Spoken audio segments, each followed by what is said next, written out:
I was blessed. My upbringing was a lot more communal. We lived a block and a half from the parish. So our pastor, Father Donovan, would walk down like every other evening. My dad had a bottle of scotch for him. Oh, that's nice. It was just his, so it was, so he'd come down. We had steaks in the freezer for him, and, we had, families that were around. I had multiple, father figures, multiple mother figures. My mom was involved at the church. There was, so my reality my evangelization didn't necessarily come through media. Mine neither. So so I don't know if it's, because I think it's changed for me. I think in the beginning I was going, no, it can't be through the media. Like we need to be face to face with people. That's the way, Jesus came as a person, and so it's going to be personal. It's going to be the incarnation again. It's words made flesh in me next to. Right. But you are right. But now we're in an age, where like you get the calls or you get the emails that say your show is, has changed my life or changed the direction. I once believed this, but now because of media, you've influenced people. So here's the difference, and this gets us to the work you're involved in, right? So at some point we decided, and I've heard you say this, that evangelization was essentially convincing people of certain premises and conclusions, right? Certain truths. Mm-hmm. And so it's all just about, here's why the Catholic Church is right. Right. Here's how to respond to this Protestant objection or this atheist objection, which is very concrete, makes you feel a little superior too. Mm-hmm. It's also just helpful if it's true. But like what you're doing and what you're obsessed about in a good way, I don't mean that in a bad way. No, I am. I'm obsessed. Yeah.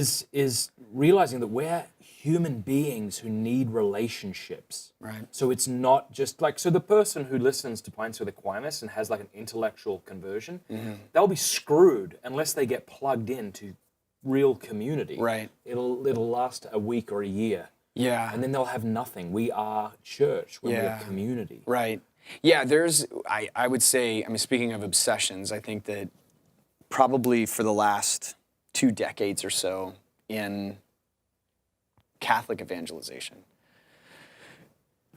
our Catholicism has been obsessed with belief, knowledge, books, consumption of talks. From the early days in the Charismatic Renewal, you would have, there were tape recordings. Yeah. And then it was CD duplicator. Here's the talk.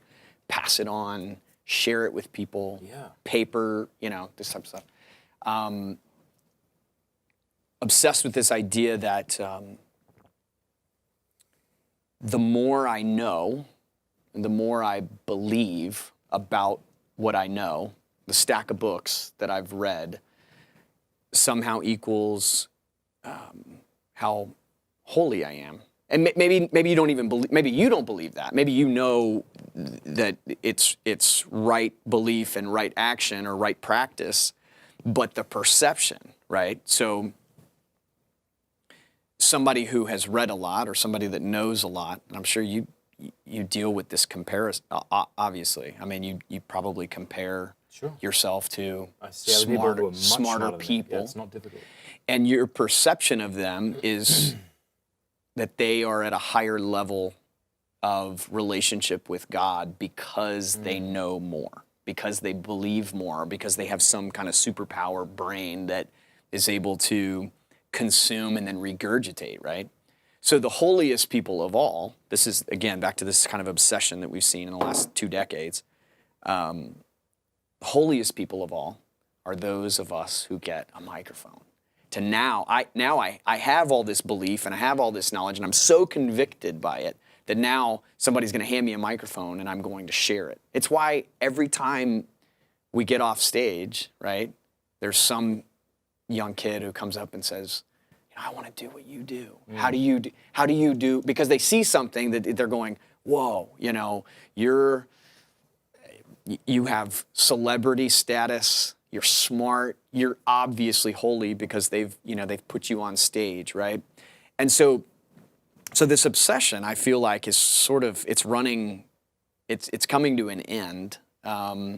It's breaking down. That model is breaking down. I think the clergy, I don't call it a sex crisis. I don't call it a sex scandal. I think it's a money and power scandal, if anything, because we can talk about that later. Sure. But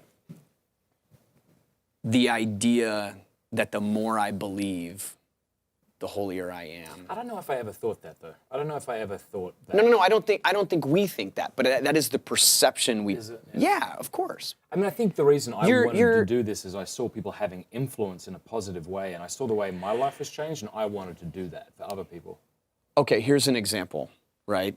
Guys that we know now, Chris West, right? Can preach on a topic, and our perception of him is, well, he's got no problems. He's got it, until you know him. Yeah. Right. And that's what I'm saying, is that, like, as a young person, you look at people on stage and you think that's their life. I remember that's why I found it so difficult to do family prayer, because I had these unrealistic ideas of how the Everett family and how Scott Hahn's family must pray. Right. And I would get so angry that my kids couldn't sit still and pray the bloody rosary quietly. Right. And I would hate myself because of it. Yeah, exactly.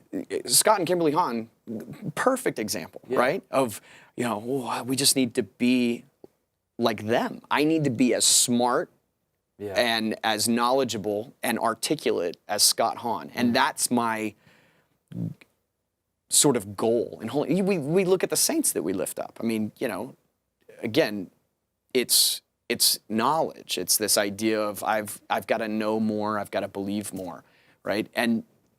But what I think God has been calling, us to, Kana and I too, and I think the church in general right now, it's like this, right, orthodoxy and right belief. Yes, like, I'm a believer. Essential, right? It's essential, right? But orthopraxy and right practice is something that we don't necessarily talk about that often, right? You have to believe these things. You got to do these things. But when do I start to practice this? It's a matter of saying, you'll hear it often. Here's another example. We need to strengthen our core, right?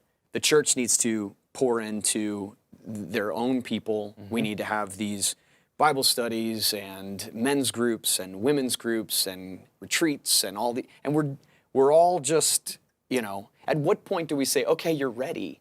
Like, now go, get out there, go and that one word, 2 letters, at the Ascension, when he's like, go, make disciples. I think for us, when we hear those words, we think that going and making disciples means starting a Bible study at the church, when it's like, wait, but these are the same exact people that were just a part of the, they're also the volunteers of the youth group, and they're at everything, they're at daily mat. Like, going and making disciples does not mean pouring back into the core. It means actually going. What you're saying here is like Jesus is like, go. And then, like, Peter turns to James, like, on Monday night, I'm going to have a Bible study. Yeah, exactly. You want to do that? I'll go to your thing. Yeah, exactly. Yeah. What are you going to be doing, right? So, and obviously, like, you're not saying it's not important for us to do that and for us to strengthen each other. And that's not your point. I just want to make that clear for people who are watching, who are accusing you of that in the comment section right now. Yeah, it's not what you're saying. I mean, right. But you're saying, at what point do we go out? And I want you to... At what point do we go? At what point do we begin to go out, right? Because if you look at, great example, Peter, Andrew, these guys are... What did they know? Our first pope, I mean, I have 50 times better theology I see what you're saying. than Peter, right? What did he have? Well, he knew He didn't have a robust understanding of the Holy Trinity like Athanasius What did he know about the Holy Spirit? I mean, that, perfect. Yeah. Stay here, wait for the advocate, and when the advocate arrives, you're going to have power.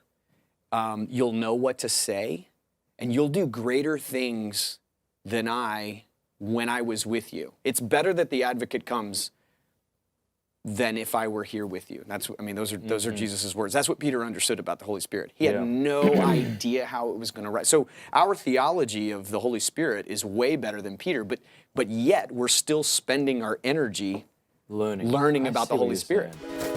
Yo, thanks for watching. You can watch the entire episode on YouTube if you want. You can listen to it at The Matt Fradd Show by subscribing on iTunes or wherever you listen to your podcasts. And feel free to support me, patreon.com/MattFradd.